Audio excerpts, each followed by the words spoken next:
All right, well, hello and welcome to the Tuesday, October 17th, 2023 Mount Lebanon Planning Board.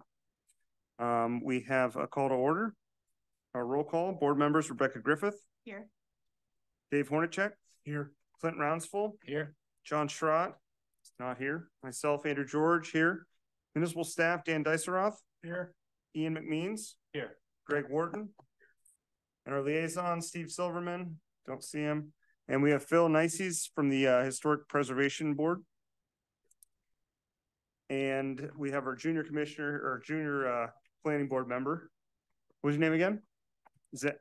Zach Phelps. Thank you, Zach. Okay. The planning board will accept public comments with each agenda item. Please note that a repetition of comments made by previous speakers is not necessary for them to be considered. If a group of residents shares an opinion, we suggest that you select a spokesperson. Public comments is not the appropriate time for prolonged debate or for personal comments about or questions directed to fellow residents, the board members, municipal staff, or any developer. In consideration of everyone's time, we encourage residents making public comments to refrain from repeating comments made by previous speakers. For Zoom participants, if you wish to comment during the public comment agenda items, use the raise hand function. During the public comment agenda item, the chair will recognize you. When recognized, please be sure to unmute your line and announce your name and address for the record. If you have multiple or complicated comments, you are welcome to submit them to us in writing. We ask you to hold your comments to 5 minutes, and we'll let you know when your time is up. We appreciate your efforts to be respectful and ask that the audience refrain from any speech or behavior that is disruptive or might intimidate free speech. Okay, with that, we'll have meeting minutes. We have an approval of our meeting minutes from the August 15th, 2023 meeting. It's Rebecca Griffith. I make a motion to approve the minutes. Clint Rounsful, I'll second them. All in favor? Aye. Aye. Opposed?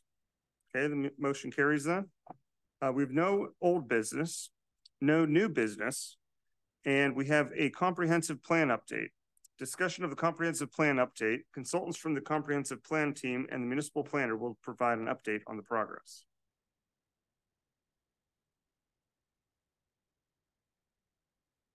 Thank you, Mr. George. And I'm happy to say that we have presented the initial draft of recommendations to a number of focus groups so far, gotten feedback from them. Several boards and authorities have also provided feedback. We presented to the commission last week in discussion session. So anyone interested in also viewing the presentation and seeing the feedback of the commission can go watch the meeting video online on our website. And Jenny Easton from Pasek MTR is here today. She's been our project manager who's guided us through the process of updating our comp plan. We began this back in June of last year. So it's been well over a year in the making. We're probably 14 or 15 months into what will eventually be about an 18-month planning process that will set the stage for future investment over the next decade. So we're very excited to be where we are today. And our goal from here on out, after getting feedback from the planning board and incorporating some of that thinking into the draft recommendations, is to put them all out on the comp plan website, which is ascendlebo.com, so that people can go online and view them. There is a 45-day public comment period that will commence at the end of October, run through probably about the end of November, beginning of December, with the end goal of having the commission approve the project or approve the plan overall at their December meeting. So that's where we are right now. This is kind of the last set of eyes and last set of comments that will go into it before we have the draft released for public comment. So we're excited to hear what the planning board has to say on the current draft of the plan. So with that, I will turn it over to Jenny Easton from Pasek to run through the recommendations. Run through the draft recommendations for the plan, because they're not finalized yet. Right, thank you, Ian. I'm Jenny Easton with Pasek MTR. My colleague Elaine Kramer is with us on Zoom, so if you hear her chime in, she lives in Mount Lebanon but is currently in Vermont. We are really excited to re-engage you as we continue workshopping the draft recommendations for the comprehensive plan, which is approaching the finish line. I understand that you've received the draft of our recommendations in progress, so we're really looking forward to hearing your thoughts on how those have come together and your suggestions for how we can improve them to make this a plan that's ambitious and aspirational, yet firmly planted in the realities of implementation. We want to create a plan that's going to effectively and efficiently address what we've learned is important to people in this community during the next decade. So in terms of, let's see, There. An agenda for the time we have available this evening. I'll provide some brief context on how we got to this stage of the project and how the recommendation is developed. We'll then move to each of the 5 major topic areas of the plan. And finally, we'll discuss the next steps of the process, how we take everything back to the public, how we encourage people to engage with review and build some awareness, some buy-in, some support for the initiatives the plan lays out. Beyond that, I would encourage everybody to email Ian or myself any specific comments you have outside of tonight's conversation. We want to make sure our plan draft incorporates your ideas and feedback. So we kicked off the comprehensive plan project last summer at what we called Mega Comp Plan Day. There's a photo of that down there on the bottom right. Since then, the planning process has been a story of engagement, outreach, events, interviews, conversations with hundreds of people in the community about what they want to see happen in its future. You may remember along the way our various project surveys or the online map, which garnered about 1,000 points of contact. You may also remember seeing project activities out in the community throughout the year. I want to emphasize that aspect of the work because it's the foundation for the recommendations. The vision for each topic and each idea that formed to make the vision a reality comes from our understanding of what people told us is important to do. So our process has had 3 kind of major stages along the way: explore, test, and build. Once intensive engagement revealed values and priorities in that first explore phase, we then use the test phase to dive deeper, to discern some policy direction and feasibility. And since then, the final phase, build phase, has been all about figuring out what can actually happen and how. We're working to create a community plan, broadly based, equitable, and inclusive. It is not the Pashek MTR plan for Mount Lebanon's next 10 years. It's not a plan we or staff devised for what professional planning practice tells us should happen here. It's not the plan of any individual appointed board, not specifically the plan of any of the focus groups that we've convened. It's a plan that reflects, by and large, a path forward for Mount Lebanon based on the values and priorities that became clear during this year-plus planning process we've been hearing from the people who live, work, and invest in the community. We've had we've had opportunities to take our ideas back out to the public as they've developed, and we continue to work with the feedback we receive on the developing plan draft.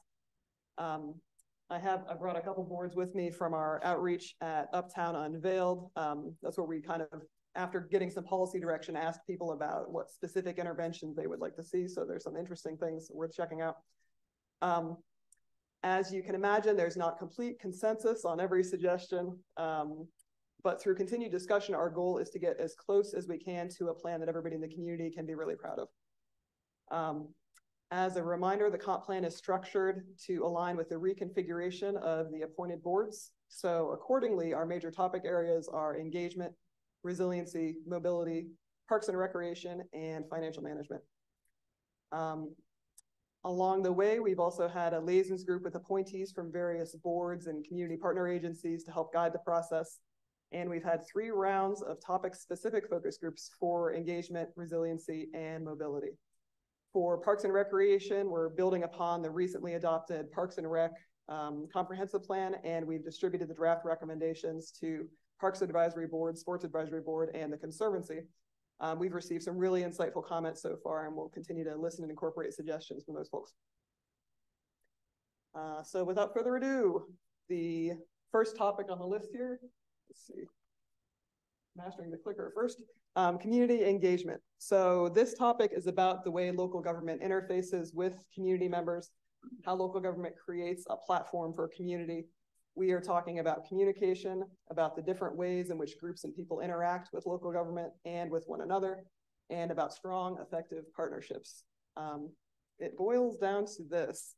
How do people who live here perceive this community and their role in it? And how is Mount Lebanon perceived by others who might potentially live, invest, or build here in coming years? So for each set of draft recommendations, I'll briefly highlight some of the major recommendations, and then I would be interested in any reactions you have, either generally or specifically to the longer recommendations draft you've received. An important component of the community engagement recommendations is the community slogan and place branding piece that our partner Yard & Company is wrapping up. So we'll return to that in just a moment. We recognize that Laura and her office, Public Information, do an incredible job of maintaining clear, vital, and accessible channels for information and building understanding. So some of these recommendations underline the importance of continuing those efforts. We also suggest some ideas for building upon them, ways of illustrating and breaking down processes, rules, and procedures, ways that people can involve themselves in local governments now that there will be fewer appointed board positions. So our project partners, Yard and Company, are national consultants with this specialty. They've been working on recommendations for how Mount Lebanon talks about itself and how that identity can shape what gets built. So what we're talking about is not changing the community's logo, the Cedar of Lebanon, very recognizable, only potentially refreshing the current slogan, which is a community with character. We've heard there's a lot to like about that slogan, but we've also heard here and there that it feels a bit dated, that it brings to mind the white upper middle class suburb of 1995 or the tennis center of the 1980s.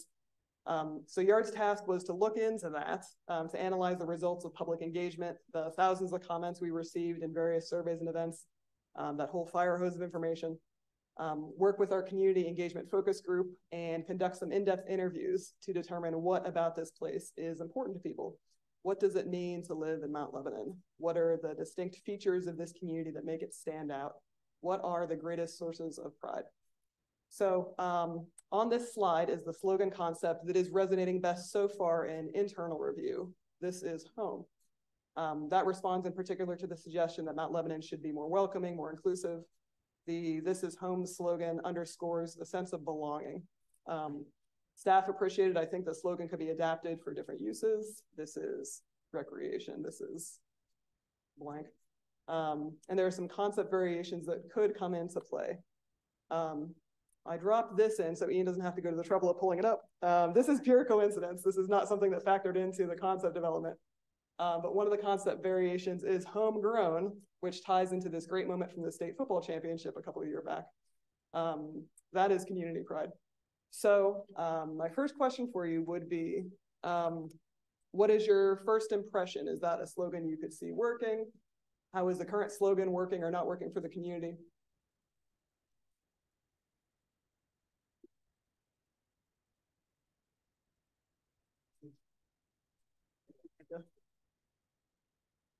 Better than the homegrown one, personally. Yeah. It seems more welcoming, I guess, than homegrown.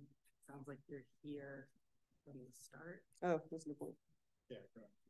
In-out. In-out versus, yeah, out-in. Community character feels a little elitist, I guess.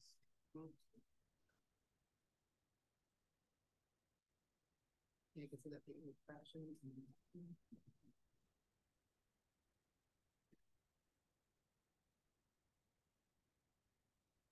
One of the other comments we received from our focus groups throughout the process was that a community with character is often and very easily parodied in a variety of different ways, either by adding an S on the end of it or changing with to of, or there's a variety of ways. And one of the things, and you're never going to escape, the true parody artists that are really good at all those things. But, the idea of "this is home," I think really resonated with staff because we like the idea. And then, kind of the supplementals like Jenny mentioned of being able to say "this is blank" or using the home to build off of it of saying, "welcome home." That would work really well on like a new resident packet, things like that, to highlight our welcoming community aspect, as well as, the idea that we are largely a bedroom community. We are, largely a community of homes, and this is home to so many people. So I think it works well on a lot of different levels. And I think that's why that one resonated so much with staff when we reviewed them.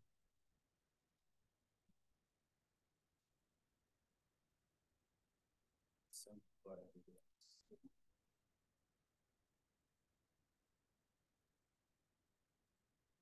Okay, with regard to some additional recommendations in the community engagement session, we recognize the important hard work that the DEI groups completed and the need to incorporate that in municipal policy and operations moving forward. making the community increasingly more welcoming, inclusive was a theme we heard over and over again. That's an important part of this chapter's recommendations. We also suggest taking a look at modernizing the way this and other municipal buildings create interface, both for the people who work here every day and for residents who visit this building to access information and services. And on a point related to community identity and branding, we recognize the importance of messaging to attract new residents and investments. And we have a few ideas for telling Mount Lebanon's story, engaging realtors and others in the community to help in that work. Any comments in general or on specific points within the community engagement recommendations?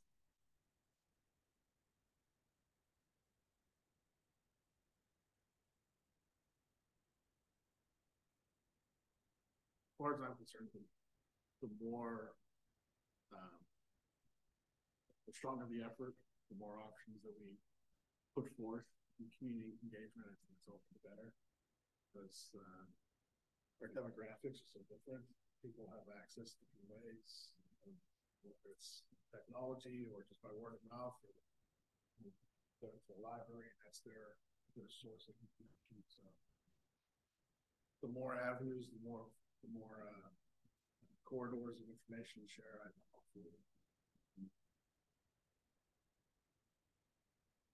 I think one of the previous meetings, somebody online made the comment that they weren't aware of this comprehensive plan study going on, even though I know that you and the municipality have made such great efforts to communicate with people. There were still comments that we didn't hear anything about this, so it's hard to get around that. I mean, there's always going to be detractors here and there, but I think if we make the strongest effort as possible, that's all we can do. That's our due diligence. Yeah, it's a tremendous challenge to reach everybody in the community and the way they're used to receiving and processing information, but we'll do our best with this final push of plan engagement to make sure everybody knows that they have the opportunity to help shape the plan. And I will say, if you don't mind if I jump in, just comparatively speaking, we got a lot of public input on this plan. The prior comprehensive plan from that was adopted in 2013, I think their online surveys in total about 320 or so responses. They obviously went out and talked to a lot of people because a decade ago people were, interacting in different ways. And Jenny did yeoman's work to go out and talk to a ton of people throughout this process. Elaine did too, as well as other members of the consulting team. But I think through all of our various online inputs between the initial survey, the second survey, the 3 topic specific surveys, the interactive map, I think we had over 5,000 points of input just from the online information received. So some of those were the same person commenting 82 times on the map, but nevertheless, we did receive a lot more pieces of public input into this than, from what I've seen data-wise went into the last plan. So I think we've made some strides forward there, and I think this plan gives us some good recommendations on ways to enhance that even further moving forward. Yeah, I like to echo Ian's comments that we really appreciate the efforts that you and your firm and your team put together. We really appreciate it, and it's a positive for our community. So we thank you. I'm sure that's on the record. Thank you, appreciate it. Okay, let's move to resiliency. Let's see. There we are. This is a fairly expansive topic area. When we talk about resiliency, we're talking about historic preservation, about economic development, about zoning, about the way we use and preserve land and resources, about climate response, about ecology. We're concerned with sustainability of all kinds. So the resiliency or economic development and sustainability section of the plan has 4 parts. We've kind of grouped recommendations that way simply because this is a lot of ground to cover. We have land use and development, business districts, local ecology, and sustainable practices. So first, we recognize the significant opportunity the municipality has in site control of South Garage, a structure that is aging and will require some kind of intervention within the next 10 years. That's an opportunity to address needs that we've heard are important to people. The redevelopment of this site could reinforce a vision for Washington Road as a walkable, vibrant, iconic destination. It could enhance the public realm, add gathering space we've heard is needed. It could incorporate uses people would like to see, such as a grocery or public meeting or additional recreation space. And it's a place where transit-oriented development makes sense. In a built-out municipality, this is a place where you can add density and tax base, a place where focusing residential density can provide future residents great access to walk, bike, or use transit to reach daily destinations. We interviewed a series of developers about this site specifically, and they were generally very bullish about its possibilities. There is interest. The plan also discusses redevelopment possibilities for several other sites, mostly along Washington. And while the municipality may not own them all, it does play a role in their future prospects. We do recommend a zoning update, which we'll talk about more in a moment. And we suggest that the municipality continue to keep tabs on how the overnight parking policy is working, make any needed adjustments in coming years. That text is going to be tiny to read, so I'll provide an overview of what that slide says. We think there is or should be a significant nexus between Mount Lebanon's community identity, its strengths, its values, and the way that redevelopment takes shape, especially regarding the public realm. So on the following few slides, I'll show you some ideas we are kicking around for key redevelopment opportunities. We're really interested in your first impressions on these. Yard and Company on the project team led development of a series of concepts for each of these sites, updated to reflect current conditions and the values and priorities that have emerged during the planning process. In each, they've applied a framework called personality of place, which is what this slide is all about, considering design, form, experience, and management. On each of these sites, you'll see something called a POP score. That's personality of place. So each of those elements receives a score 1 to 5 with regard to desired personality and performance as we think about the form and function of new spaces. The scoring puts places generally somewhere on a scale between quiet and buzzing, depending on how people want to see a site and use takes shape and how it should interact with the features that surround it. We know that each of these sites has a unique personality and role to play along Washington Road. We see the opportunity to create outdoor rooms, so to speak, that are comfortable, slower paced places just off the hustle and bustle of the commercial street. Each site that we're talking about today needs to transition kind of gracefully back to quiet residential streets. We need to be mindful of that. And each site can benefit from celebrating the landmarks that are around it. The built legacy has immense value and presents an opportunity to create memorable experiences at each site. So let's see. We've envisioned a few viable possibilities for each site, various combinations of public amenities, uses that interface with the public realm and upper floor massing. All are supported by the market insight we received from the developer interviews, in line with what they conclude that demand will support. For anyone viewing at home, South Garage is the municipal parking structure next to the municipal building on Washington Road. Structural evaluation has determined that it's approaching end of life, so this plan recommends that the municipality consider redevelopment options beyond simply replacing the structure with another parking garage, such as bringing a developer in to build maybe other uses on top of a garage that could further enhance the Uptown Business District. South Garage, as one of the developers told us, has the potential to establish the standard for this district for the decade to come, achieving design and function that complement the history and the quality of the built environment while reinforcing a vision for what the community would like to see Uptown become. So the slide here shows some basic site considerations. We're looking at a broad set of opportunities here to start, including the frontage all along this block. Should that space become available, what would be its highest and best use? The great challenge and opportunity of this site is the significant difference in elevation between Washington and Florida down behind it, as well as the way it could potentially interact with the municipal building. With regard to that personality of place score, this site was assigned an active personality of place, mixed use experience with a strong and active street presence, a brand that celebrates storefront expression, an active part of Washington Road. Our resiliency focus group, which worked on this, saw a lot of opportunity to do something big and dynamic here, provided that it fits into the existing historic fabric and enhances the public realm. So we created 3 alternatives to give people a sense of what's possible and market supported for this site. These are kind of broad conceptual things, not any specific proposals. Certainly next steps would involve, you know, feasibility analysis and potentially issuing an RFP to talk with developers about the site. So all of this is just kind of broad planning level stuff. But the first concept is on the screen now. We're focusing especially on the bottom 16 feet, the first 16 feet of elevation, as that's what people along the street will interact with.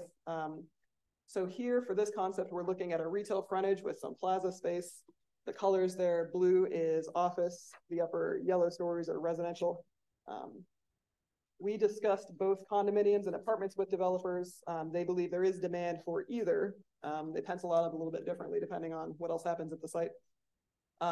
As you can see, the height is focused on the Washington facing side of the street. So I'll show you the other two and then put all three on the screen at the same time for comparison. The remaining two options have a little more density. In both cases, we're looking at 300,000 square feet of total kind of development compared to 171 in option one. So the second two offer more residential units, more parking.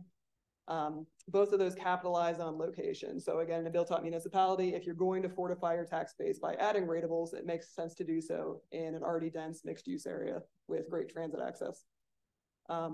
This option also has first floor retail with some upper floor residential, a more pronounced public courtyard space that connects back to Florida. And the third option here focuses height near the existing residential high-rise, also leaving space for a public courtyard area on the side of the municipal building. Okay, so to stack them next to each other, again, that first option, a little less square footage in total development. Second two, roughly comparable in terms of yield for residential units, parking, et cetera, but slightly different site configurations. First impressions, what jumps out at you? Any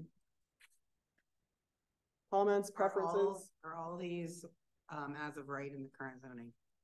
Oh, that's a great question. What do you think?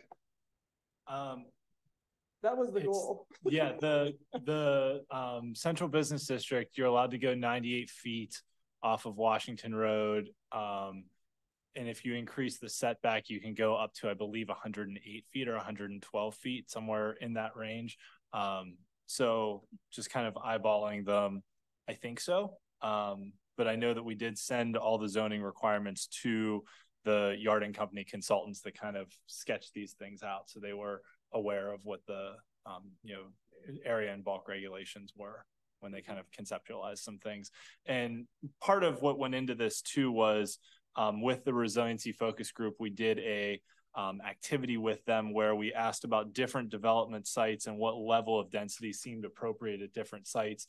And this one really jumped out as one where we could get more density because of the existing parking structure, or the integrated parking structure. I'll say not existing because the existing one is going to need rebuilt. But with the integrated parking structure, having that parking available on site that a developer wouldn't necessarily have to provide on their own made this a really attractive area for more density, especially because the parking could kind of be hidden with the topography.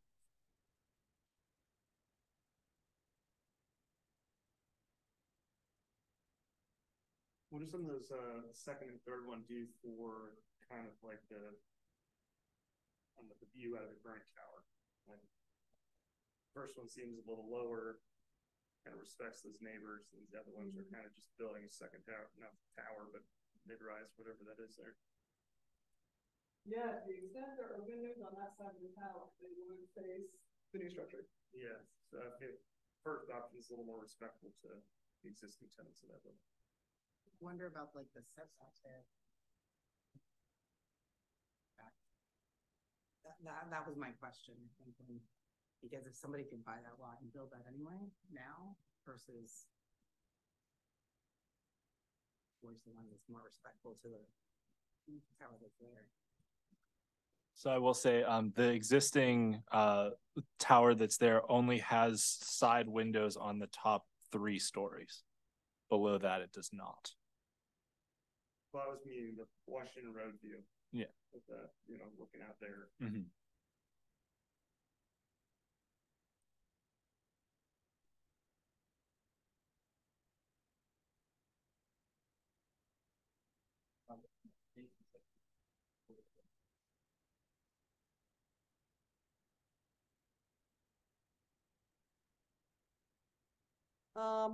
Not specifically. So that responds to a need that we heard expressed by the partnership and others we interviewed with kind of uptown interests for more gathering space and more kind of places to incidentally spend time in public. So they would be publicly accessible. The design and the features, I think, would be left to negotiate with the developer. We've kicked around some fun ideas. There could be a reflecting pond that you use as an ice rink in the winter. Wouldn't that be neat? But all of that, of course, depends on the constraints of the site and the resources available.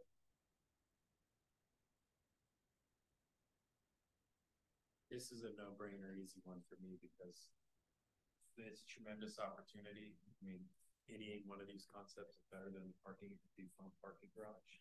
So I know it's got to be figured out, but you know, there's a lot in what you're presenting to me. This is a simple one where I don't have any real opposition to it as long as it would meet current zoning or potentially need to go through a very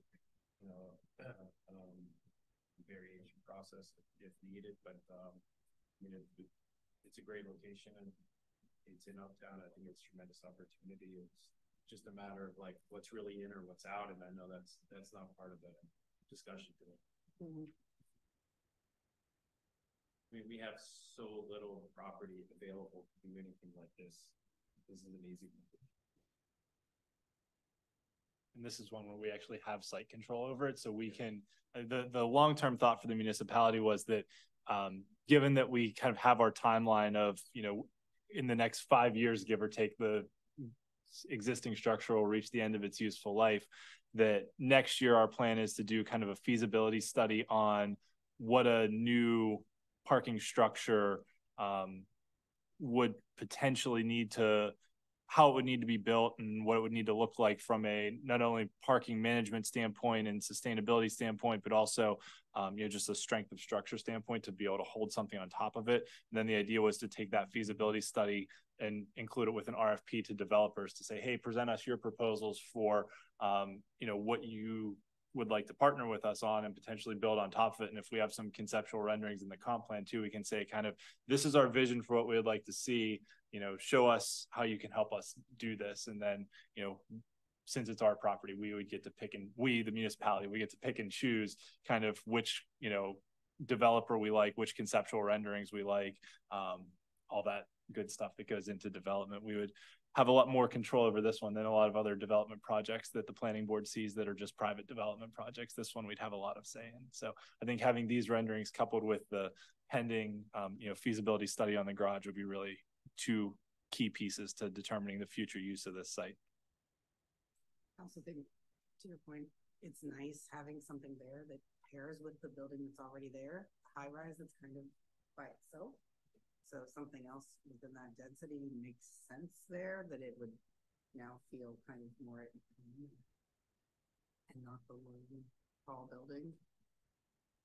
Yeah, and I think it is important, like his comment, that I think it should have some public space, and it shouldn't feel too private to me. Like I would think it's a miss if it feels like a private residence. I think it should feel like a public space. At least out in front, and it's going to be integrated into the Uptown community. There's currently, right now, there's a little bit of an opening in that area right now. And most of Washington Road, there are some pockets, but it's basically sidewalk and walls.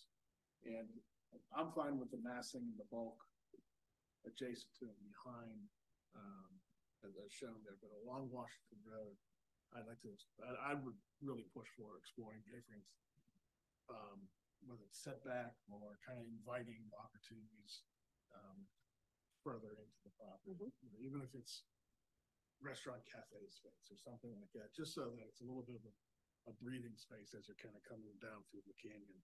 Mm-hmm. So that's what I would really look forward to, whoever the developer ends up being. To your point, there's a lot of people that walk dogs, when that's happening along the sidewalk with all the traffic, it's you're playing Frogger. It'd be nice to have a little space where it could be a little wider. Exactly. And the lantern flies. Yes. Okay, thank you. That's very helpful. Next one, Bower Hill. So the Bower Hill site, when we refer to it, we're talking about the long vacant corner lot across from Pamela's. The site has really important gateway potential. Our resiliency focus group classified this with a personality place score for humming personality, meaning I think that this is a marquee location where activity is appropriate and could fit, provided that it blends into the neighborhood. This is maybe a gentler treatment than we would expect for South Garage. So first option, for each of these, for all three, we're looking at a visual terminus lined up with the church. We thought that was important for arranging the site that way, recognizing that the architecture is iconic. This site needs to complement it, not compete with it. We're envisioning different configurations and intensities of mixed use with lower floor retail, some office, some upper floor residential. Each configuration also incorporates public space, thinking about how this site can complement what's happening around it. The second option, yes, has fewer residential units, a little more office. You see that building at the intersection is non-residential. The third is about the same total square footage as the first, but with more residential, less office.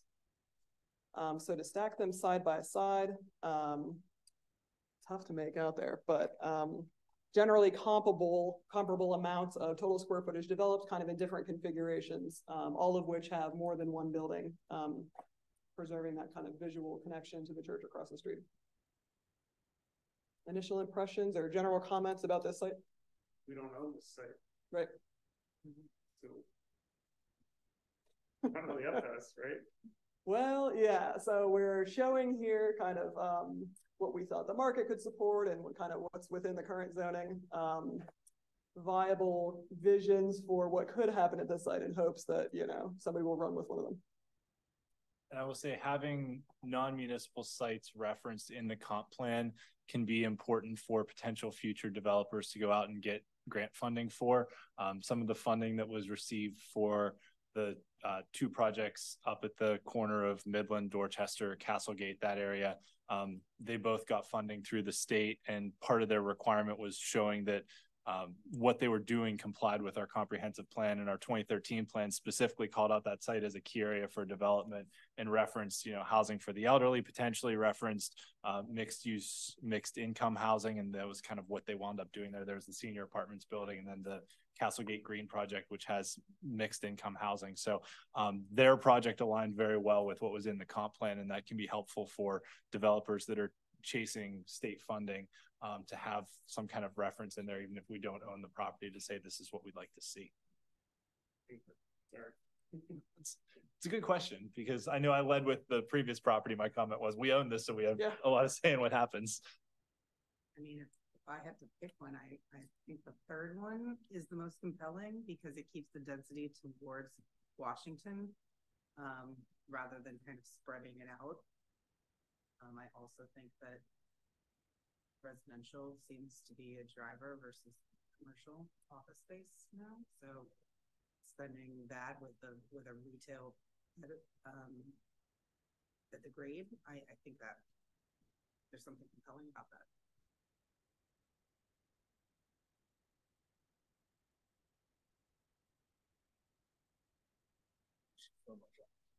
Yeah. Yes. I think some additional parking is really needed there, though. You know, if we really talk about it, if you come through on a Sunday or early in the morning between the church and the gym right there, it's not as welcoming, in all honesty, as I think our community should be. And I think especially if someone's gonna go after state funding or federal funding or something around that, I think there should be some additional parking that's needed beyond the structure that's created there, and maybe some kind of park or welcome monument or something as you're entering the community. I just think just sticking a massive tower right there is a missed opportunity. That's why I kind of like the third one that looked like it pushed back a little bit from the street in the middle, because it looked like it had some relief to it. The other ones just seem heavy, I guess. But that one looked like it also had parking or something, like the gray of parking in the back. Yeah, it's integrated parking. Again, we have kind of the elevation difference. So from the rear of the site, I think we have parking accounted for underneath. In the short term, we won't get anything spaces back along the road. That's what Zamaya says us does before they close the project. Yeah, the existing developer that has an approved development plan that they've never moved forward with on that site approached the municipality about closing out their plan and wanted to just kind of walk away and, you know, withdraw their approved plan. But part of that plan was they had to return 18 public parking spaces to the municipality. So we're holding them to that. So what's going to happen is they're going to basically install a third southbound lane, for lack of a better term. You know, so you'll have 2 clear lanes of travel and then another parking lane in front of the property. So it'll push the sidewalk back a little bit into their property. Yeah.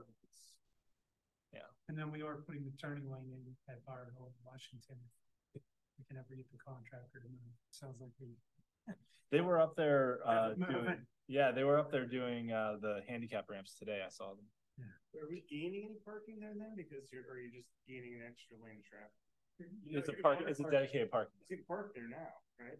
You can park in the travel lane now, but what it would do would be to create a additional lane that would just be parking, because you'd have the curb bump out at Bower Hill and Washington would stay where it is to still just have the 2 lanes for a little bit past the light, and then it would sort of bump into the property to create that extra parking lane and then bump back out at the bottom. So it would be just a dedicated, even calling it a lane might be a stretch, a dedicated parking area. help congestion. Yeah.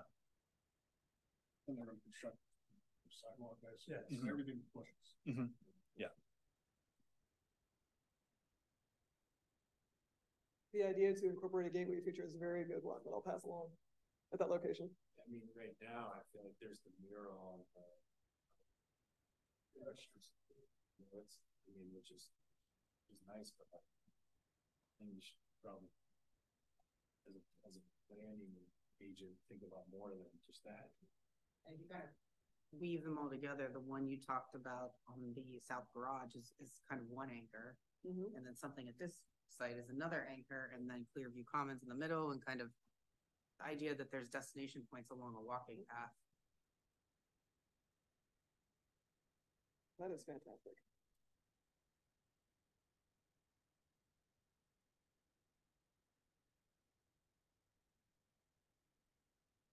Okay. More on zoning. This is my favorite topic. So we are recommending a zoning update subsequent to this plan as a future project to take on. So generally the plan suggests some things that update should look into to address the goals that we heard during this planning process.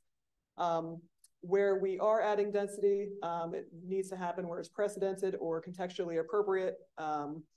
We are not suggesting kind of disturbing the landscape of existing stable residential neighborhoods, but especially focusing transit-oriented development near transit stations, near uptown, kind of growing where there's already this maybe critical mass for mixed use, places that have the infrastructure, places that I think people would want to see an increase in density.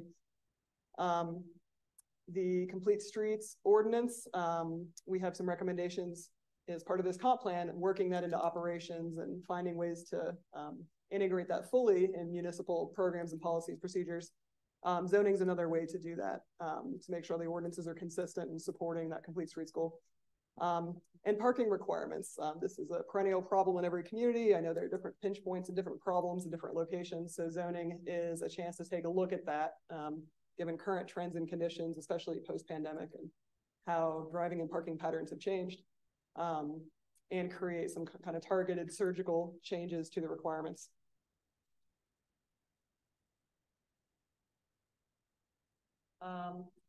Per the municipality's planning code, a future land use map is a required element of a comp plan.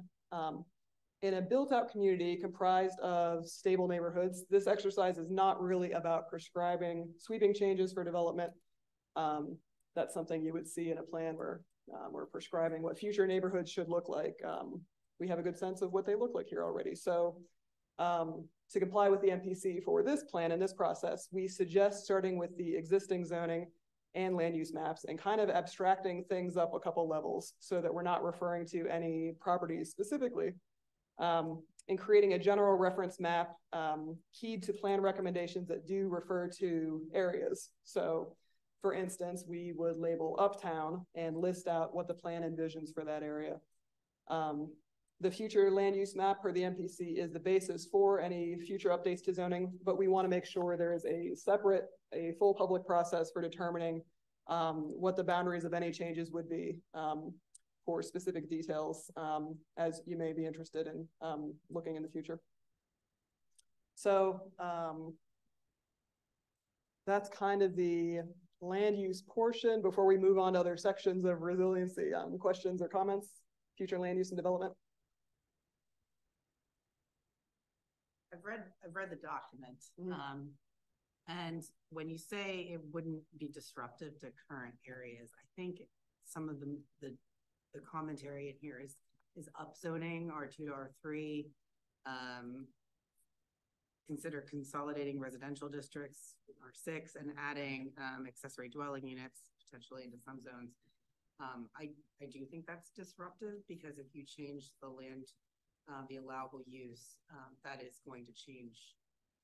I mean, the intent is to increase density, so that is going to change the use. So I would like to understand a little bit more how you feel that wouldn't actually change the neighborhoods when you said that just now. Yeah, so consolidating districts we view as kind of a way to address the way things are already happening on the ground. Some of the higher residential districts may only have a parcel or two in them. So it's kind of a practical matter of regulating things in the simplest, most straightforward way we can. With regard to the question of R2, R3, and how that all fits together, certainly I think that needs to be the result of a detailed public process that involves property owners in those areas. Certainly the plan will not make specific recommendations for changing anybody's zoning district, but these are kind of the things that the municipality needs to look into if the directive is to find places to add density. ADUs fall into the category of what planning jargon calls gentle density. So finding ways to integrate additional opportunities in existing neighborhoods that don't really impact the appearance or the function of the built environment. So there are going to be places in Mount Lebanon where that does make sense, where lots are large enough, where there's space to do that, and places where it may make less sense. But again, I think that needs to be a continuing conversation. Yeah, the only thing I would add on this one is we got to really watch out for unintended consequences. Make sure we don't open up a Pandora's box. We had a very hotly contested item for a while that just kind of came off the books where the developer was really trying to densify an area, and there was major public outrage around it because they thought I couldn't support it. So I think as a generalization, that may be a good thing in certain areas, like we talked about right in Uptown, but in certain other parts in the communities, it could be very disruptive. And I think we just have to be careful if zoning is amended, that we're watching out for the unintended consequences, because there really are a lot of developers and other people that are waiting for things to change to jump in, because we kind of had to defend some of these right now. I mean, it's what we've been living with. Yeah, I'm really not in favor of the accessible dwelling units. Just think that we are a dense community already, and that would add a lot of density to where we're at, and a lot of potential, conflict with neighbors. And I just think it's upsetting the apple cart. And I also would question again the outcome of that. Who would be living in those? Because it just seems to me that it's going to end up rental units on top of garages or Airbnbs. And I'm not sure that's actually increasing the tax, like the density of the people living there. It just seems to increase temporary occupancy and potentially annoy the neighbors. Yeah, not to mention it would increase the barriers to homeownership. I mean, you have a house that's $300,000 and then you put an ADU on it and it's $500,000. You know, who can afford that? I mean, you're just getting rentals. And the infrastructure that goes on with that, the schools, the water lines, the stormwater management, everything that goes along with it. Yeah, I think that's that unintended consequences. It can sound like it's a really good thing that it's gonna help, but we just gotta make sure and think through that it's not creating opportunities for things to move in a direction that the community will not support.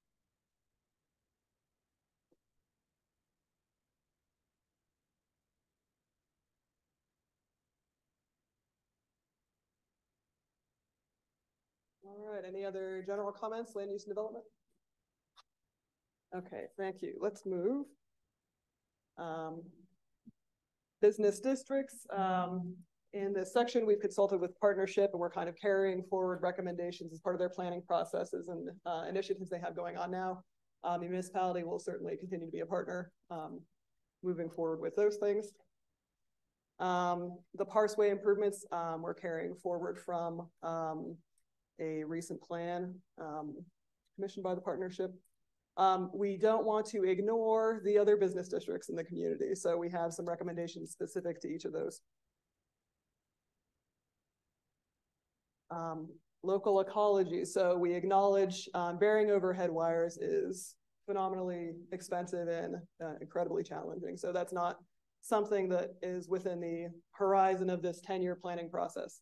But we think for reasons of kind of community resiliency and climate response and the interest we have in preserving and growing the tree canopy, that it's worth looking into where opportunities arise. So there may be opportunities to coordinate with Duquesne Light down the line. So the plan kind of sets the intention to take advantage of those opportunities where it makes sense, where it is efficient, feasibly, economically reasonable. Related, expanding the tree canopy management plan. So recognizing the tree canopy as kind of infrastructure the community enjoys, an important part of the environment, an important part of the appeal, something that's very important to people, kind of building on and protecting that. Ordinance updates related to local ecology. We had talked about planting bans on invasives, things like that. Certainly would require some additional workshopping from the appointed board that carries this work forward. But this plan would set the intention to complete that work. Sustainable practices. So we have, I think, quite a few recommendations under the category of encouraging a transition to carbon neutrality. So that supports that climate resolution, kind of carries forward some specific action steps, looking to remove barriers for homeowners who do want to create off-grid energy systems. How could we encourage solar as it's reasonable on a private property, where there are opportunities for the municipality to incorporate its own off-grid electricity generation, encouraging household waste reduction. So in the recommendations, we suggest a pilot program to test municipal composting, potentially in partnership with neighboring communities, to see what the appetite is for that kind of program and how it might work. Stormwater management is an increasingly important concern for a lot of communities, so that, of course, makes its way into the recommendations. And systems for local emergency management, also a resiliency point. We're talking here about making sure that there is shelter space available and known to people in the case of some emergency, and maybe creating redundancy in the emergency notification systems that are available to people in the community. Okay, so that was a lot, but that was resiliency. Any other responses to these recommendations or anything I have not mentioned? I had some concerns about the ordinance. Yes. I'm all for education, but on the local plants, the native plant species. But I think, and more could be done to eradicate species on municipality owned property, but I would be cautious about enacting ordinances or fining anybody for plants that are already existing on their property without proper education and somebody to manage that process. Mhm.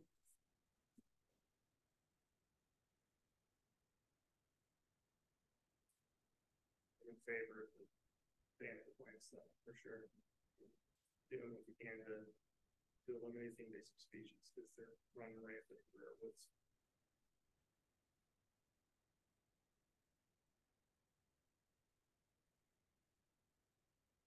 Okay, shall we move on? Mobility? Okay, mobility and access. This topic recognizes the importance of walkability to this community. This was something we heard loud and clear in every avenue of outreach. It was something that was very important to people. Our focus group helped develop this vision statement, which reflects an intention to elevate the priority of pedestrians and cyclists in the way the community makes future public realm improvements, continuing to build out a multimodal network that works for everybody, regardless of age, mode, or ability.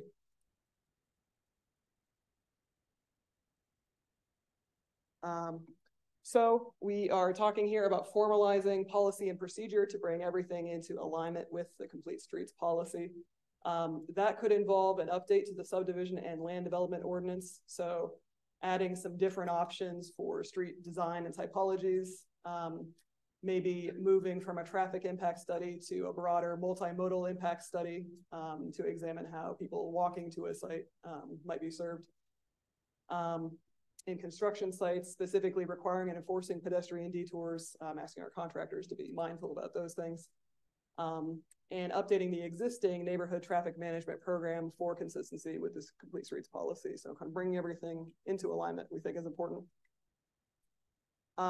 We are recommending that the municipality undertake an active transportation plan, potentially in coordination with Dormont or other neighbors who are interested in being a part of that process. So that's a bit of a deeper dive on specific routes, origins, and destinations, connections, to make recommendations on system improvements for the long term. It works best, I think, in concert with neighboring communities because traffic doesn't really respect municipal borders. We note that the new sidewalk policy, fantastic. We suggest building upon it, maximizing sidewalk availability. We want to make really clear as a directive for the future of the community that this is something that people listed for us as a high priority to address gaps in the sidewalk network, especially where people are now walking in conditions they view as unsafe. So we want to memorialize that, get that priority into the plan. And safe routes to school. The school district has been a great partner in this planning process. We met with the new superintendent and she was really enthusiastic about working with the municipality on safe routes to school. So if there are projects or programs, educational initiatives, the school district can work on with the municipality to encourage more kids to walk to school and create safer conditions for doing so. We think that's certainly worth doing.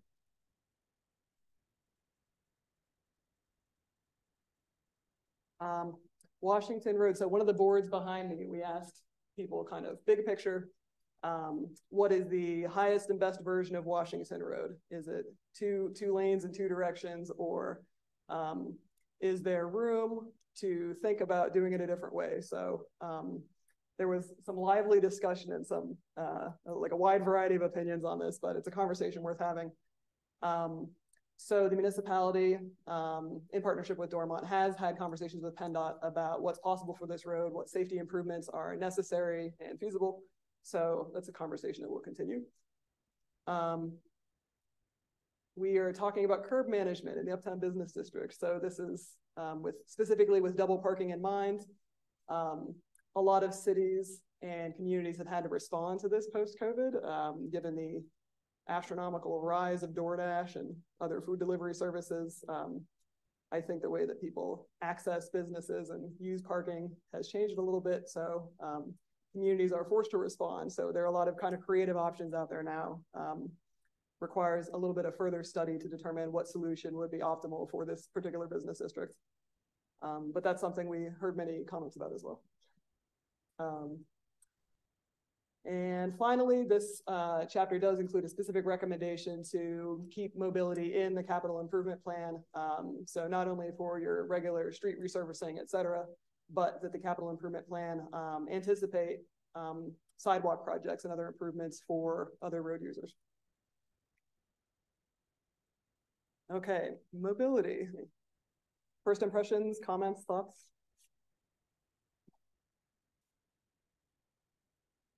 People want to see a project on Washington Road, so. That's a very good point. Especially the engineer. Yeah. Where did that extra space go? There was like an alternate having lanes of progression. So you can see there are many different ways to configure it. We have a couple ideas here. If you reduced from 4 travel lanes to 3, and did a center turning lane or something that was in some areas a turning lane, in some places like a planted median, that opens up space maybe on either side for, I hate to extending the sidewalks, bumping those out a little bit further to accommodate outdoor dining, or for bike lanes, for more space in the cartway to allocate differently. Like, I guess the question with bike lanes is if there's just bike lanes in Washington and then like not on other streets, then kind of like it's easy for this people bike there. There's no bike lanes on the way to get there.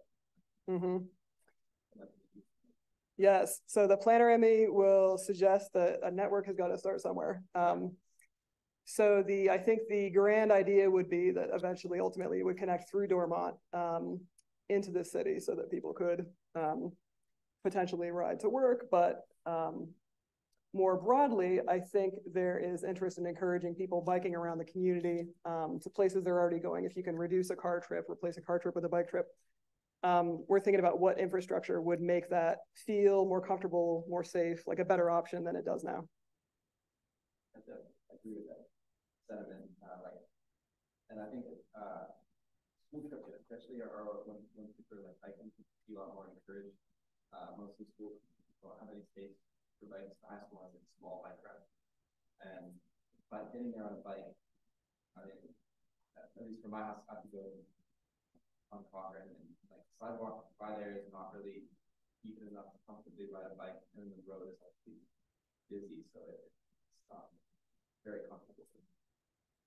Riding a bike out there, especially with school traffic, it's sort of separated bike infrastructure to go a long way to because there's definitely like a lot of kids who would and a lot of people who are eager to get more active, like take advantage of that opportunity to get exercise. And also it's just quicker to walk. Excellent, thank you.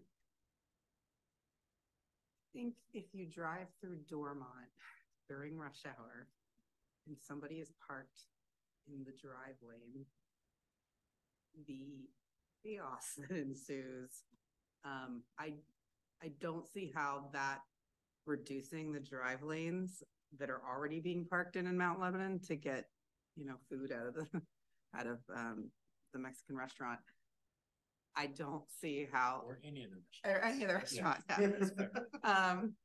I just don't see how that works, because if you drive through Dormont and somebody is in the parking lane during rush hour, it's insanity, anger, frustration. Like I hear what you're saying, but reducing the lanes through there seems to me that it would push traffic away from the businesses that we want people to go to. Unless you added parking or did something else, but I agree with you, because I would make the argument right now that we already have a 2-lane highway.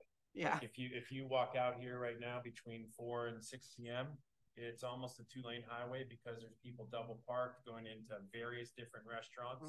So it is a challenge that needs to be dealt with moving forward, that we can't ignore, and we got to figure out something.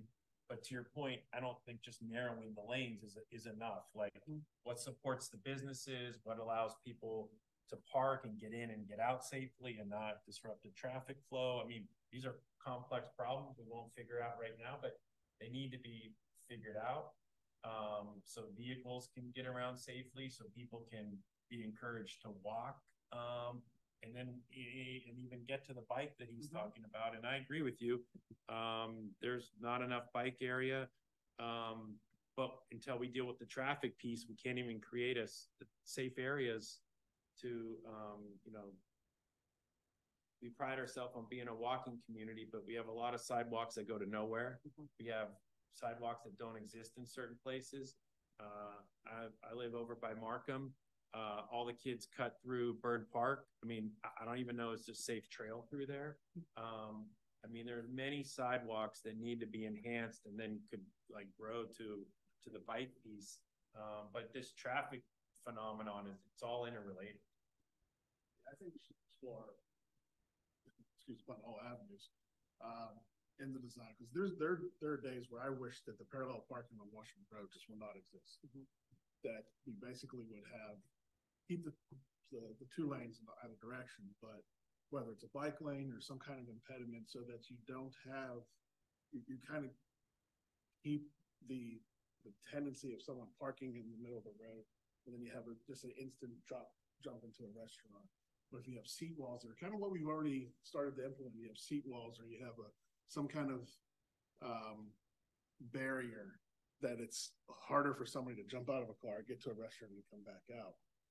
Whether it's a bike lane or a combination of cafe space or planters or whatever. You know, I've often tried to envision that scenario, just literally getting rid of all the parking lots, parallel parking. But all lanes do it anyways, and the cars are getting bigger and bigger. I mean, it's a whole different discussion, but there's not enough. Businesses would hate that. No, I know. That's what I mean. You gotta provide something back. That's why it's hard to just say, let's narrow it to 2 lanes. Well, I'm never gonna agree to that. Like, what parking, what benefits do we get that? Not, you know, enforce the double parking. You know, get some enforcement out there, write some tickets. We don't write enough tickets in this municipality. The things that are done, people walking their dogs off the leash should be ticketed all the time. Well, I agree with what you're saying, but perhaps from a planning perspective, there's a way to think about providing additional parking for these restaurants where people do want to come and pick up food or bike or walk and pick up food, and just not. I mean, it's a traffic congestion, man. I'm not I mean, it's not a very intimate street. 4 lanes, it's fast traffic, people going fast.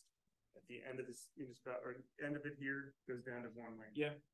Over here goes 1 lane. It's like, why do we need a 4-lane highway here? I'm not saying this is a solution, but is it a possibility to do 2 in one direction during rush hour and 1 the other way? So we have a 3-lane, you know, cut it down. I don't know. One's not a parking lane like Dormont does. Not a parking lane, right? It's not a parking lane. It's more like Green Tree or I something. hate to rain on anybody's parade, but it is PennDOT. Yeah. Even if you wanted to do it, though, they're gonna tell you trips come through here too significant, you can't cut the lanes back. Yeah, because I would think that it would dump everything onto Cochrane, because people trying to get It's around gonna create it. congestion in other places, you know? I always say, don't upset, if you can, don't upset the equilibrium, especially in an old community. Because when you do, it just can create a lot of consequences. All this double parking.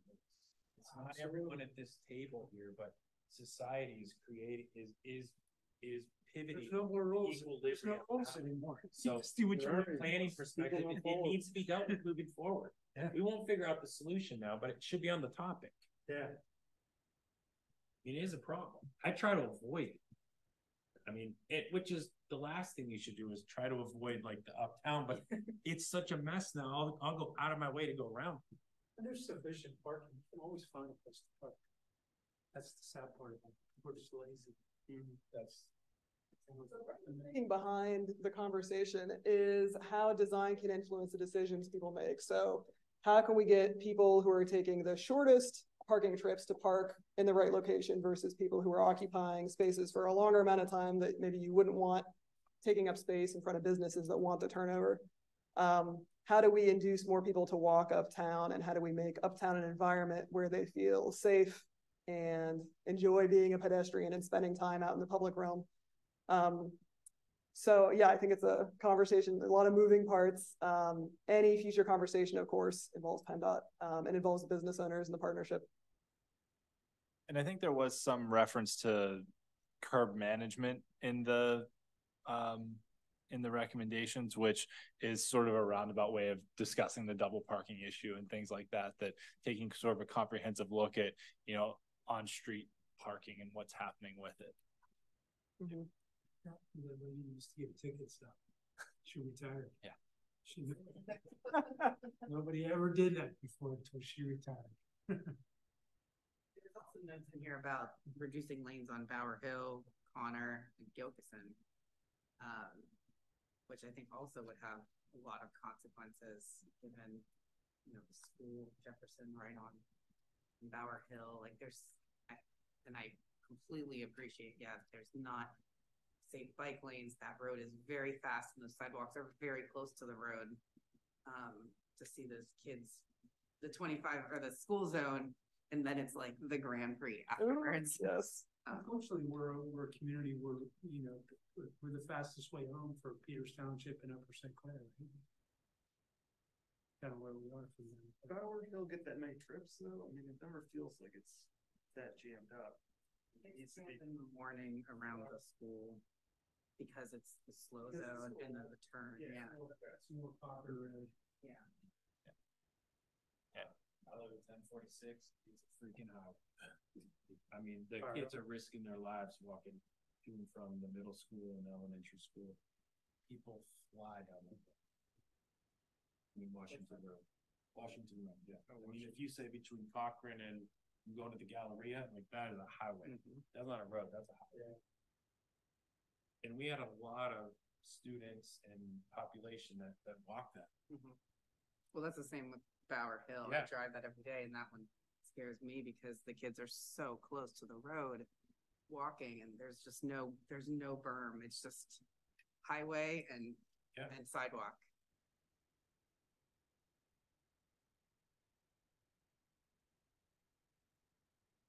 Okay, shall we move on?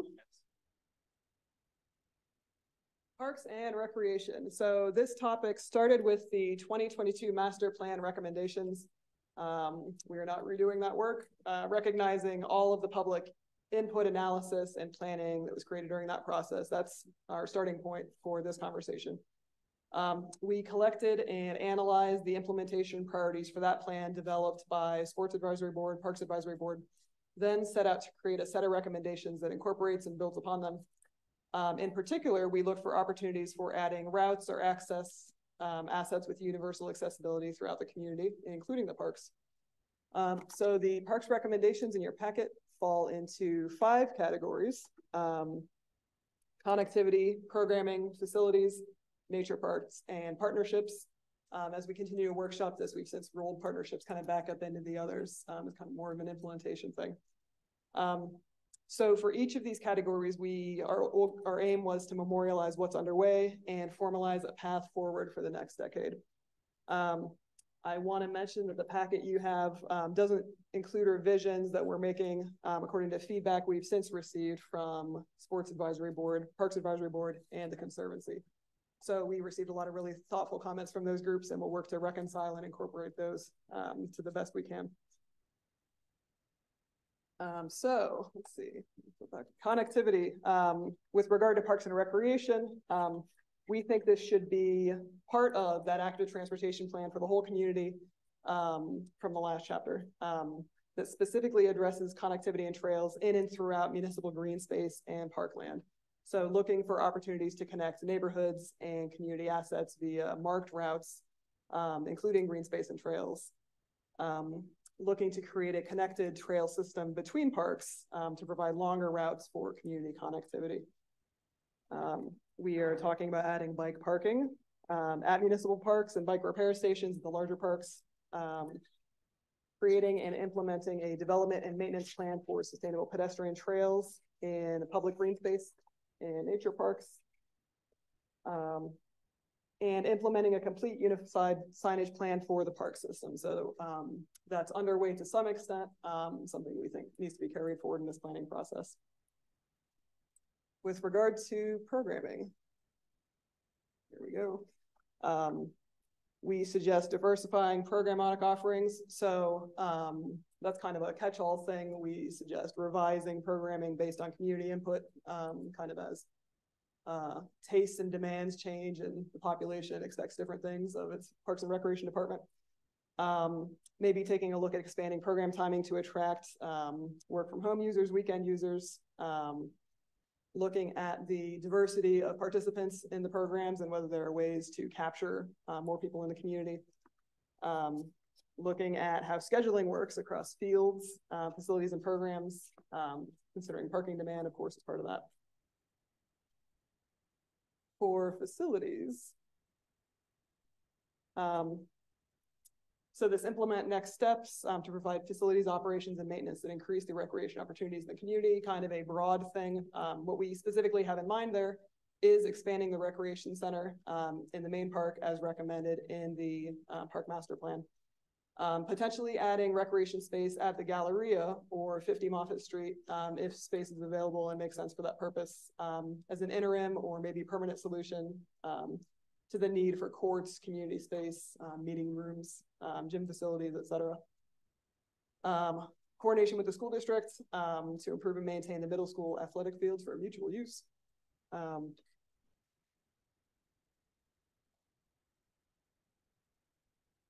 And for the nature parks,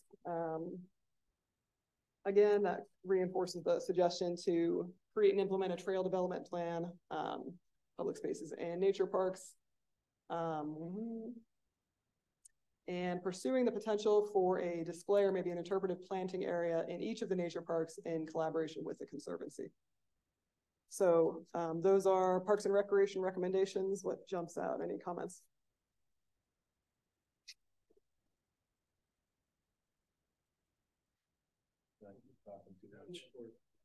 All right, so I'll start on this one.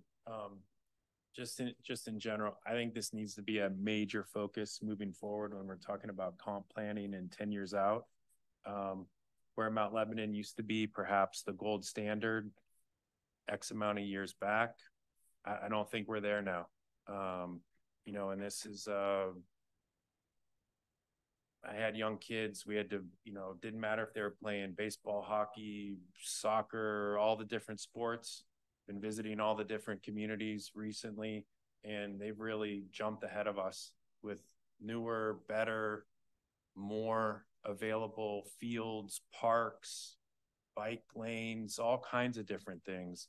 And we don't have new land coming, so I think we really need to take a deep dive here and focus and see how can we best utilize what we do have, enhance it, link it. But to me, this is a major topic that really needs to be researched and really put some things towards it, because this is what makes a community, you know, families need to be able to feel like they can go outside and do things and walk dogs and play sports and do things. And I really think we're lacking here. We still have great businesses and many other resources and amenities, but we're really slipping in this parks and recreation, from my opinion, and we just need to really make it a focus on to see what we can do. And to build on what Clint had said, is that I know that the school district and municipality, there's a lot of great people, hardworking people with the various organizations and associations in the school district that work together to try to schedule and utilize school fields versus municipal fields. I just think that to Clint's point, that to try to further Mount Lebanon, I think it may be all these associations with the school district and the municipality, we may need to reevaluate how we've been managing the approaches and to see where we can improve an XYZ. You know, where do we have some opportunities, whether it's building of infrastructure or sharing of resources, or trying to make fields a little bit more for seasonal utilized. If I had a nickel for every time that I've been asked, can Mellon Field be turfed, or can something else be improved? I could pay for a turf field at the area. So, it's not a negative statement again, all the great people that have been volunteer their time, and the staff that have worked on these, facilities. But I think that maybe a second approach or a step back and to see what can be done, or maybe a little more innovative ways to share resources and infrastructure. And they're all bundled and spiraled together. So for instance, the high school doesn't have a high school field, so they go and take the Parks Recreation field, which then takes it away from some of the smaller kids. They go play a high school game at an early time because they don't have lights. And then there's not enough seating. So all of the parents and everyone sit on the sidewalk because it's the only available place.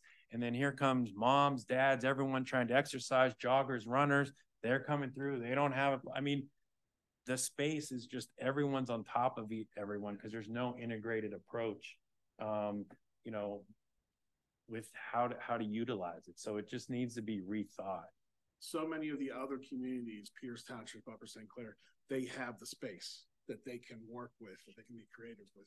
We have to be creative within the confines. We have to find a little bit more creative approaches. Perfect examples, which you mentioned, middle field of Cedar Boulevard. There's no place for parents or spectators to really sit once you sit on the sidewalk. But then, there's statements about we don't want people to park on the side or sit on the sidewalk because you're impeding pedestrians. So, and then there's signs that you can't bring chairs onto the turf field at Cedar. So you're really stuck of what you can or can't do at this facility. And I get it. It's a maintenance item. It's a safety item. But I think as planners, as a municipality, we should take it upon ourselves to see how we can short circuit those issues and create some opportunities. So we just need more parks for, bikes and people to take dogs and to do everything else, not just for the sports piece. The sports piece is needed too, but we just need to utilize it better in general. The interesting part about the turf was it's supposed to be utilized. It's like every sport uses it, right? But then kids just go out and I forget what they call it, where like they're in a circle and they hit the ball, like on a little spike ball. We need space for people just to be kids and adults and walks and those kind of things. So it's not a gaming nation. Sure. I liked one of the parts that you mentioned in here, which was the connectivity of the parks and creating official trails, because what you were saying about people walking through Bird Park, I was kind of surprised when I moved here many years ago that there weren't more trails through all the green space we had, and there wasn't some interconnected. It's like right system. there. Yeah. It's like almost. It's close. And so when I saw that in there about, intentionally connecting the parks, intentionally creating pathways and official trails, that I thought was a really good direction. And all of this can be interconnected. And I don't mean to keep going on about this, but it is a critical topic, but everything kind of wraps together. We're talking about accessibility and mobility of just a community itself. But if we connect that with the school districts, with bike paths or just pedestrians, it's not only serving the community, but it's serving the school districts, it's serving whatever recreational aspects that you have, bird watching, dog walking, whatever. You're getting so many answers with maybe just one path, just one design approach. And I think that's something that we should put an emphasis on and really just try to think out of the box and explore as many opportunities as possible. I think it answers a lot of questions that we're looking at in this conference. Because if it's not solved and it's still on the list 10 years from now, it's a big miss. Absolutely. It's a failure. Sorry, I went on a tangent. No, this is incredibly helpful discussion. I appreciate it. And I think that mirrors a lot of the public feedback we heard that, when we asked what's the most important thing for Mount Lebanon to address over the next decade, it was pretty unanimously parks and recreation spaces was the top response. So I think that feedback mirrors the public feedback we've got as well. So that's all good.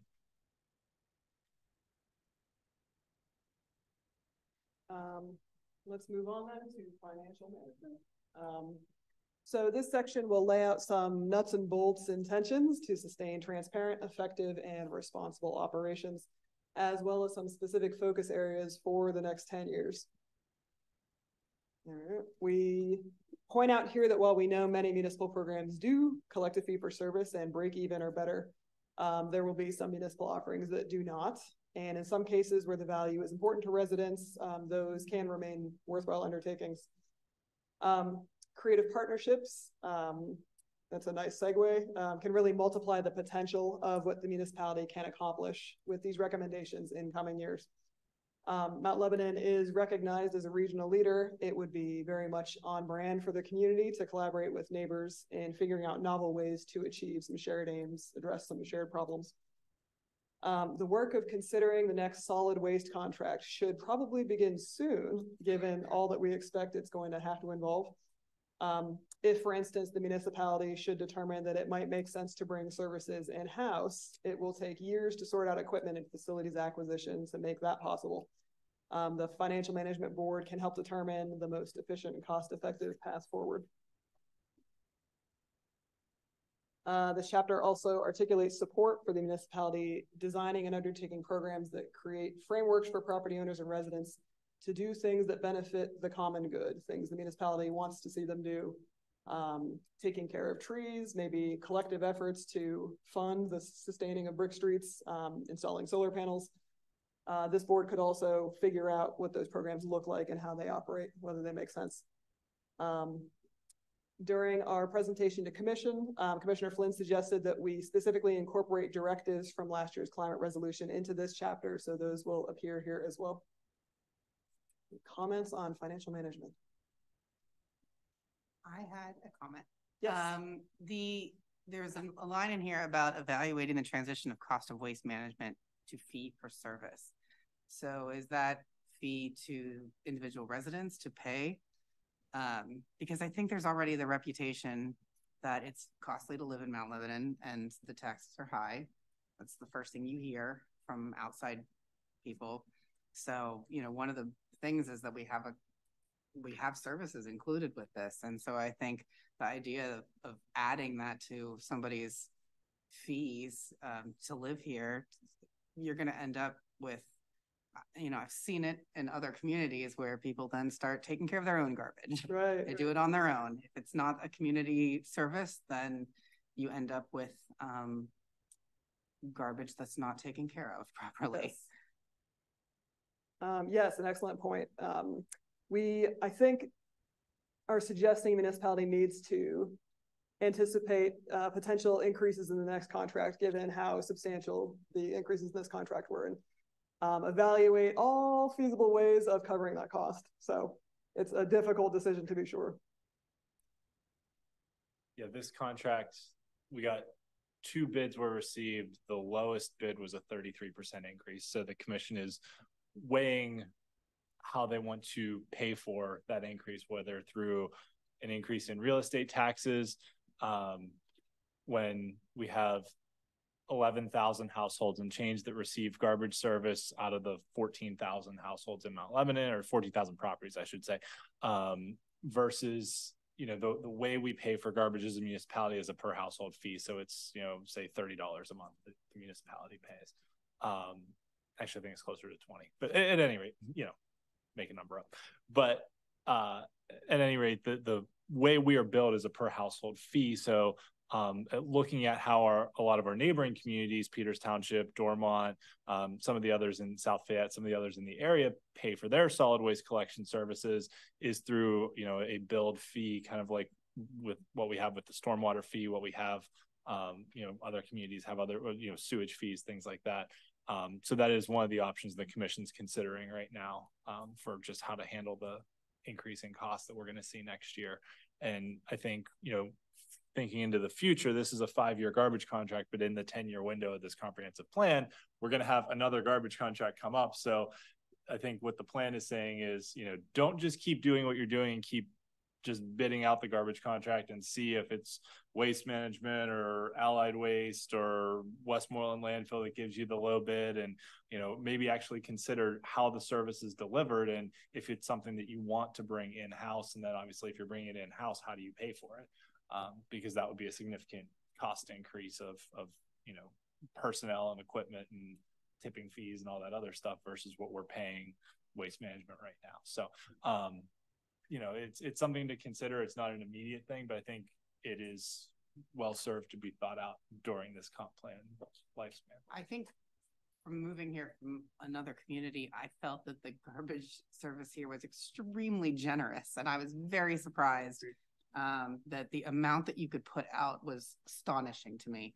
That being said, though, it does keep things clean if people don't have to haul their own trash to set a designated Saturday, you know, deposit location.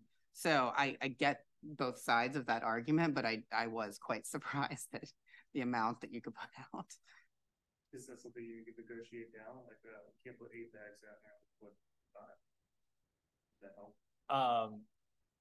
No. So actually the current bids that we just got in, like I said, the lower of the two from Westmoreland Landfill was the 33% increase. And that was kind of the same traditional manual collection that we have right now.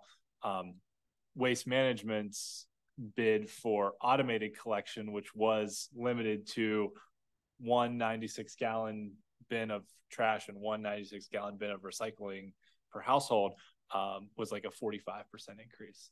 So the automated collection was even more than the manual collection, even with the size limitations. And Waste Management's bid for manual collection was just through the roof. That was like a 70% increase. Recyclables factored into this too. So for instance, like cardboard weighing into this too. Because I mean, like, you know, you just look at the Amazon stream. You know, how many packages are they dropping at every house now? So like everyone's cardboard has to be up to the roof. I mean, mine is. My wife can't stop. Yeah. That was, there's gonna be 3 packages on the door when I get home. that was actually, kind of cardboard. that was one of the things. It gets recycled. That was one of the things the commission weighed when considering, you know, which option to go with in the next contract, whether they were stuck with the traditional manual collection or went to the automated collection. The automated not only would have been size limited by what you could put out, but everything would have had to fit within the bin. But the option they chose with staying the traditional manual is essentially the current unlimited recycling that you can still kind of throw your cardboard boxes beside your cans and they'll still get picked up and all that. So for the next 5 years, at least, it's the same structure of what we have right now as far as what gets collected at the curb. Yeah, I think just with that stormwater management change that's coming up, I do think there's gonna be a bit of shock on what that ends up being. So just thinking that ahead. Yes. We have a lot of challenges in front of us. So okay, so those are the 5 major chapters of the plan. Are there any recommendations you wanted or expected to see that you didn't come across, or things we haven't discussed that are important?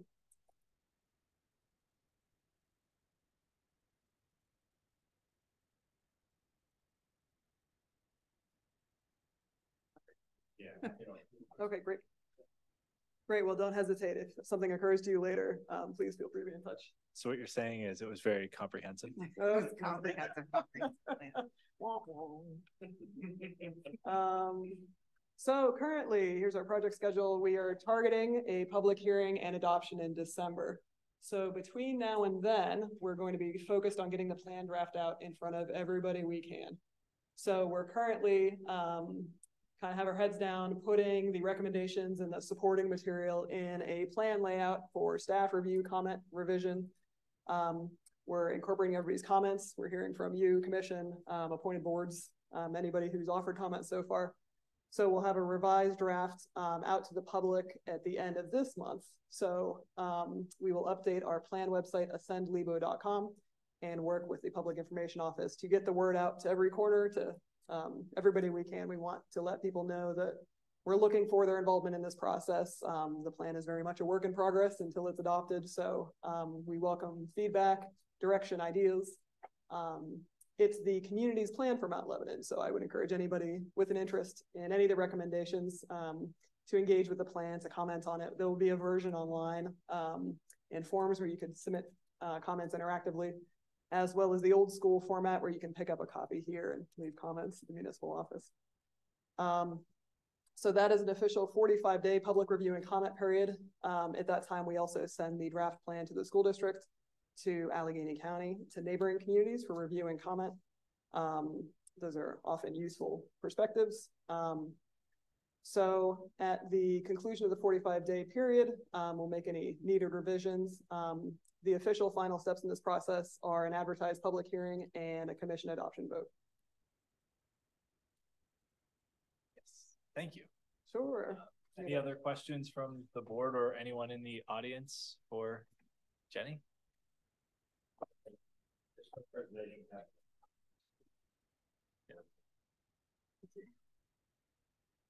Yep, and like Jenny mentioned, we'll have the sort of singular draft online, because right now there's multiple draft versions kind of bouncing around. So, we got some comments back from focus groups, from the commission got a draft version, the planning board got a draft version. So I think it's easiest to have everyone kind of comment on the same final version, so we're all looking at the same thing. So once that goes live online, within the next couple of weeks, we'll make sure we distribute it out to all the boards and everybody else. Thanks so much, everybody. Really appreciate your comments. Thank you. Okay, the board will now accept public comments related to any items not appearing on the agenda. Is there anybody online? Okay. Well, then our next regularly scheduled meeting of the Mount Lebanon Planning Board is Tuesday, November 21st, 2023 at 7 p.m. All municipal meetings now have a Zoom webinar component to enable residents to attend meetings either virtually or in person. So I want to make a motion to adjourn. This is Dave Hornacek. I make a motion to adjourn. Andrew George, I second that. All in favor? Aye. We're adjourned.